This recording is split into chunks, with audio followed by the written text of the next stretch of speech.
سڵاوم کاتتان باش بینەرانی خۆشەویستی تلڤیزیۆنی کۆمەڵە بە گەشتی هەواڵەکانی ڕۆژی شەممە هاتوونەتەوە خزمەتان سەرەتا سەردێڕی گرنگترین هەواڵەکان.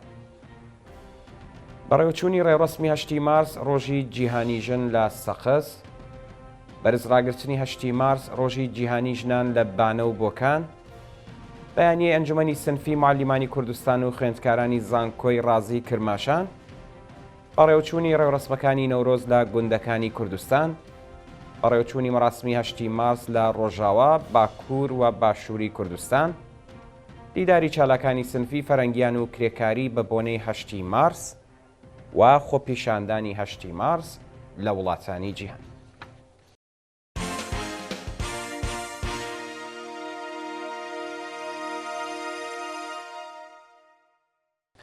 درێژەی هەواڵەکان.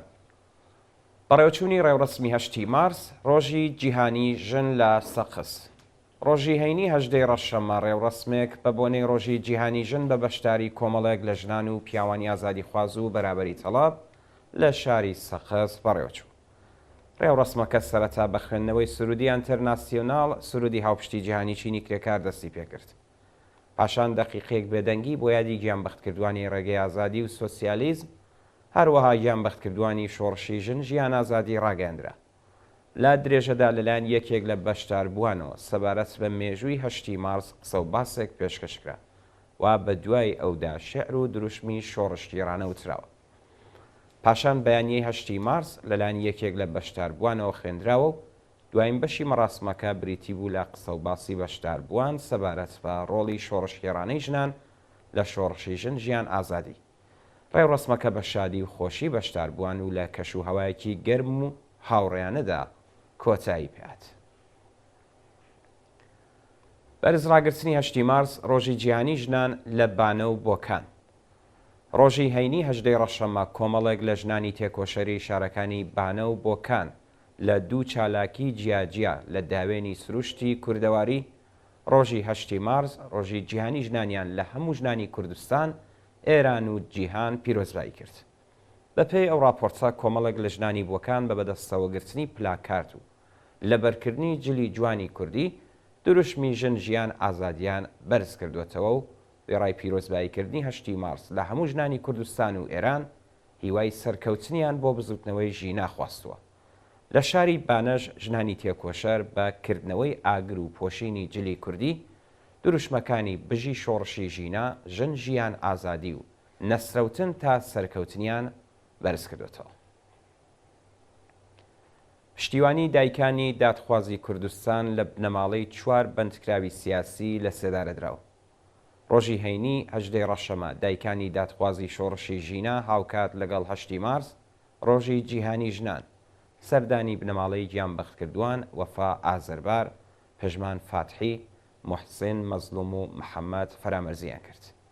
بەپێی ئەو وێنانەی بەدەستمان گەیشتووە دایکانی دادخوازی کوردستان لەو چاوپێکەوتنانەدا ێڕای دەربڕینی پشتیوانی خۆیان لە بنەماڵەی 4 بەندکراوی لە سێدارەدراو حیجابی ئیجباریان بە نیشانەی حمایەت لە شۆڕشی ژن ژیان ئازادی تووردا و بە بەدەستەوەگرتنی وێنەی گیانبەختکردوانی بزوتنەوەی ژینا جەختیان لەسەر درێژەدان بە ڕێبازی گیانبەختکردوانی ڕێگەی ئازادی و بەرابەری کردەوە.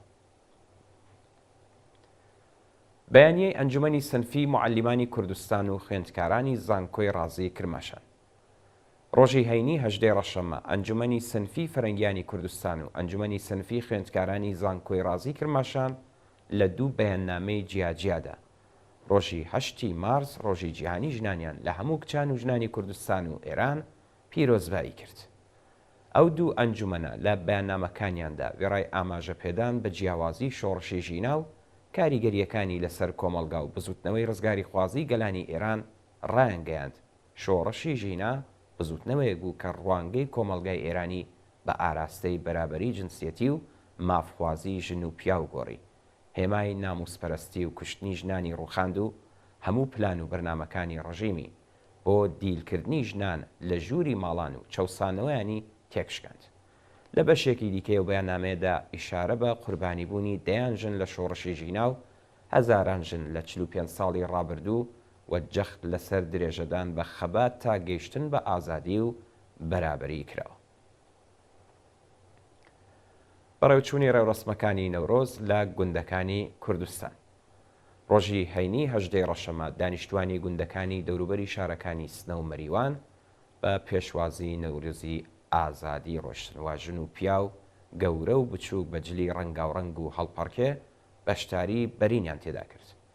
بەپێی ئەو ڤیدیوانەی لە تۆڕە کۆمەڵایەتیەکان بڵاو کراوەتەوە، خەڵکی خۆراگر و بوێری کوردستان لە گوندەکانی ئارێنانی سنا، لۆن ساداتی کامیاران، هەشەمێز، سەردۆش و نسلی مەریوان بەکردنەوەی ئاگر و بڵاوکردنی گۆرانی هاتنی نۆرۆزی کوردەواری و بەهاری سەرکەوتنیان جەژن گرتووە و پێکەوە لە جەوێکی پڕ لە شایی و خۆشیدا هەڵپەڕیوە.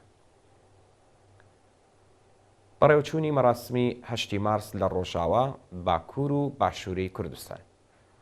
ڕۆژی هەینی هەژدەی ڕەشەمە کوردانی ئازادی خواز و بەرابەری تەڵەب لە شارەکانی باکووری کوردستان، ڕەقا لە ڕۆژاوای کوردستان و سلێمانی لە باشووری کوردستان مەراسمی 8 مارسیان بە جۆش و خۆشێکی بێوێنە بەڕێوەبرد.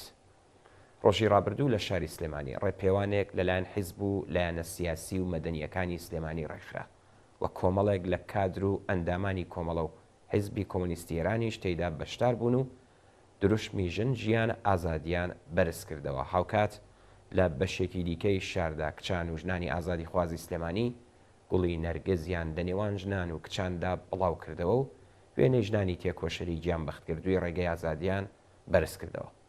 لە شارەکانی باکووری کوردستان بە تایبەت ئامەد و وان هەزاران ژن و پیاوی ئازادی خواز و بەرابەری تەڵەب مەراسمی 8 مارسیان بە دروشمی ژن ژیان ئازادی بەڕێوە برد و کوژرانی سەدان ژنیان لەلایەن کولتوری پیا و سالاری ئەو وڵاتەوە بە توندی شەرمەزار کرد. لەلایەکی دیکەوە ئیدارەی بەڕێوەبەرایەتی ڕۆژاوای کوردستان مەراسمێکی شکۆداریان لە شاری ڕەقا بە بۆنەی 8 مارس ڕۆژی جیهانی ژنان بەڕێوە برد و هەموو چین و توێژەکانی کۆمەلگا تێیدا بەشداریان کرد. مانگرتنی کرێکاران لە پێترۆشیمی ماڕون لە ڕامشیری خوزستان. ڕۆژی شەممە 19 ڕەشەمە 400 کرێکاری شاغڵ لە شرکەتی پێترۆ وزەی سەبای ڕامشیر لە پێترۆشیمی ماڕوونی خوزستان لە ناڕزاتی بە دۆخی خراپی پیشەیی و مەعیشەتی مانیان گرت.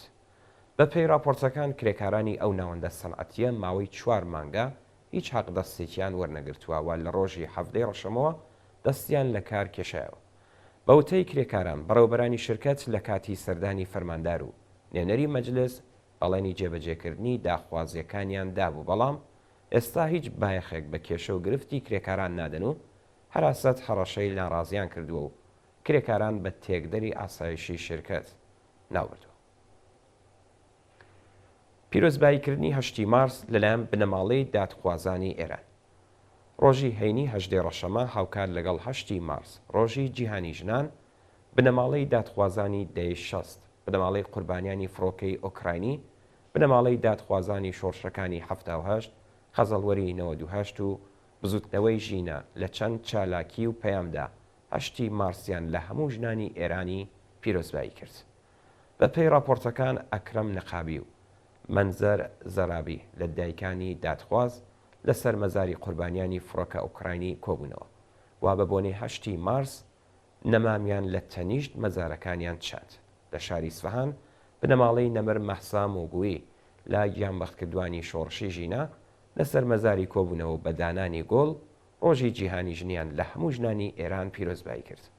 لە شاری ئەهواز بنەماڵە و دۆستانی هەمیشە زیندوو دنیا فەرهادی لە قوربانیانی سەرکوتی ڕژیم لە بزوتنەوەی ژن ژیان ئازادی بە گوڵبارانکردنی گڵکۆی ڕۆڵەکەیان 8 مارس ڕۆژی جیهانی ژنیان لە هەموو کچان و ژنانی ئێرانی و بنەماڵەی گەورەی دادخوازان پیرۆزبایی کرد.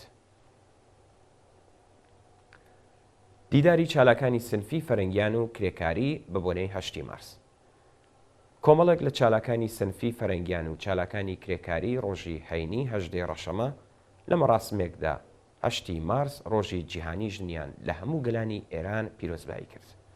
بەشداربووانی و مەراسمە سەردانی بنەماڵەی ڕەسوڵ بۆ داغی، معلمی بەندکرا و بنەماڵەی داوود ڕەزەوی و حەسەن سەعیدی لە چالاکانی بەندکرا و ئەندامانی سەندیکای کرێکارانی شرکەت واحدی تارانیان کرد. لەو دیدارە داوی ڕای ڕێزگرتن لە خۆڕاگری ژنان بەرامبەر بەدەسەڵات و نادات پەروەری جەخل لەسەر بەرابەری ڕەگەزی و یەکسانی مافکرا. دەست بەسەرکردنی دوو کچ بە بیانووی سەماکردن لە تاران. پاش بڵاوبوونەوەی ژەنینی ئامێری موزیک و سەماکردن لەلایەن دووژن بە هێمای حاجی فیروزەوە لە مەیدانی تەجریشی تاران، میدیاکانی ڕژیم باسییان لە دەست بەسەرکردنی ئەو دوو کچە کردووە. بە پێی زانیاریەکان دادستانی تاران ئەو دوو کچەی بەشکاندنی هەنەجارەکانی کۆمەڵگا تۆمەتبار کردووە و پەروەندەی بۆیان ساز کردووە. ئەو دوو کچە لە بەرامبەر هێزەکانی ڕژیمدا ڕایانگەیاندووە کە لە سەروبەندی ساڵی تازەی هەتاویدا هەوڵیان داوە لە ڕێگەی پۆشینی جلی حاجی فیروز داهاتێک بۆ خۆیان و بنەماڵەکانیان دابین بکەن. کوژرانی 133 ژن لە ماوەی یەک ساڵی ڕابردوو لە ئێران. بەپێی راپۆرتی ناوەندەکانی مافی مرۆڤ کە بە بۆنەی 8 مارس بڵاوکراوەتەوە، لە ماوەی مانگی ڕەشەمەی 1401 تا بە ئەمڕۆ 133 بابەت شنکوژی و قەچڵی ناموسی لە ئێراندا تۆمارکراوە. لەو راپۆرتەدا ئاماژە بەوە کراوە کە ئەو ئامارانە تەنیا لەو شارانەی کۆکراونەتەوە کە هەواڵەکانی تێدا میدیایی کراوە. زۆرترین ڕێژەی ژنکوژیش لە شارەکانی ورمێ، تاران، نەجەفابادی ئیسفەهان، کازرون، مەشهاد، خۆی، سەردەشت، دامەغان، مەحەلات، پیرانشار، ئەلەشتەر، کەرەج، دەماوەند، ئەحواز، ماهدەشت و هیلەجی زەنجان ڕوویداوە. لە 6 مانگی ڕابردووشدا 52 بابەت تەنیا لە شارەکانی ورمێ و تاران ڕوویاندەوە. دو هەواڵمان سەبارەتە بە خۆپیشاندانی 8 مارس لە وڵاتانی جیهان. ڕۆژی هەینی 18 ڕەشەمە هاوکار لەگەڵ 8 مارس ڕۆژی جیهانی ژنان، ملیۆنان ژن لە سەرانسەری جیهان دژ بە کولتوری پیا و سالاری و بەخواستی یەکسانی و بەرابەری ڕژانە سەرشەخام و دژ بە فاشیزم و نابەرابەری و سەرکوت خۆپیشاندانیان کرد. لایەنگرانی کۆمەڵە و حیزبی کۆمۆنیستی ئێران هاوڕێ لەگەڵ لایەنگرانی حیزبەکانی دیکەی کوردستان و ئێران لە وڵاتانی ئاڵمان، سوێد، فەڕەنسا، ئیتالیا، بەلژیک، هۆلەند، دانمارک، بریتانیا، ئەمریکا، ئوسترالیا، ئیسپانیا، یونان و تورکیە بەشداریان لە مەراسمەکانی 8 مارس کردووە و بەوتنەوەی دروشمی ژن ژیان ئازادی پشتیوانی خۆیان لە کچان و ژنانی ئێرانی و بزوتنەوەی ژینا دەربڕیەوە. ژنانی بەشدار لەو چالاکیانە وێنەی کچان و ژنانی قوربانی سەرکوتی کۆماری ئیسلامی لە بزوتنەوەی ژینیان بەرز کردوێتەوە و خوازیاری پشتیوانی کۆمەڵگەی جیهانی لە خەباتی ژنانی ئێران بۆ گەیشتن بە ئازادی و بەرابەری. بەڵام بنێرانی زیز خۆشەویست هەوڵەکان تا پێشکەشکە. فەرموو بۆ بینینی درێژەی بەرنامەکانی تلڤیزیۆنی